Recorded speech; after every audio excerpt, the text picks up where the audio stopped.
তো আমার হাতে দেখতে পাচ্ছেন কয়েকটা শুকনা মরিচ। এই শুকনা মরিচগুলো এখন আমি আগুনে পুড়বো।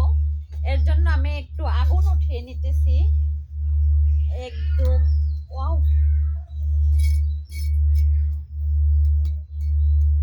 এই আগুনের ভিতরে আমি এখন এই মরিচগুলো দিব।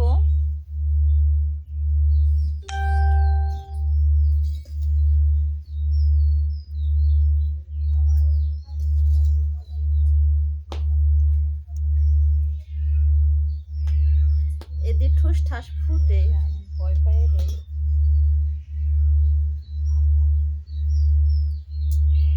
হয়ে গেছে মরিচ পোড়া, আর লাগবে না। তো মরিচটা পোড়া হয়ে গেছে, এটা আমি ভালোভাবে পরিষ্কার করে নিয়েছি। এটাতেও একটা ভর্তা হবে, ভর্তাটা দেখতে থাকুন। এগুলো এখন আমি হাতে ডলবো। মরিচটা পরে একটা ভর্তা বানানো, সেটাও কিন্তু একটা অনেক সুন্দর মজা গ্রান আসে। মনে হয় ঝালটা একটু বেশি হয়ে যাবে, একটু কমিয়ে নিই, পরে লাগলে দেওয়া যাবে। অল্পই দিলাম।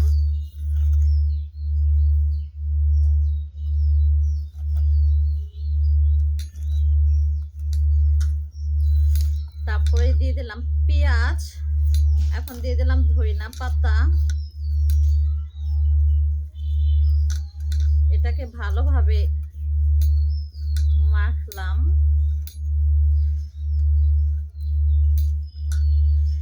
এখন দিয়ে দিব সরিষার তেল। এই দিয়ে দিলাম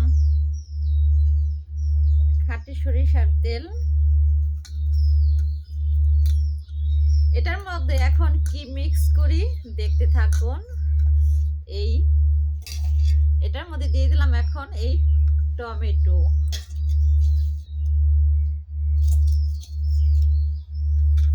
এটা এখন হাত দিয়ে এভাবে মাখবো।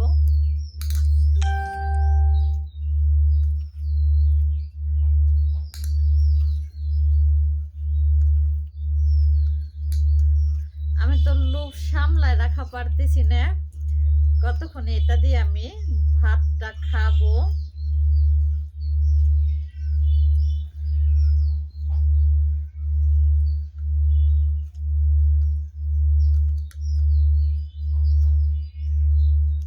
তো এই তো হয়ে গেছে ভর্তাটা, এখন খাওয়ার পালা, সঙ্গেই থাকুন।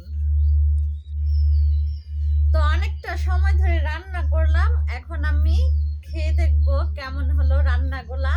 তো আমি কি কি দেখাবো, এ হচ্ছে চিংড়ি মাছ ভুনা, এটা দিয়ে আমি খাবো না। আর এ হচ্ছে ভর্তা, এই ভর্তাটা নিব একটু। আমার মানে কতক্ষণ আমি এটা খাবো, একটু ভর্তা নিলাম। ভর্তাটা দিয়ে একটু টেস্ট করে দেখি কেমন হলো।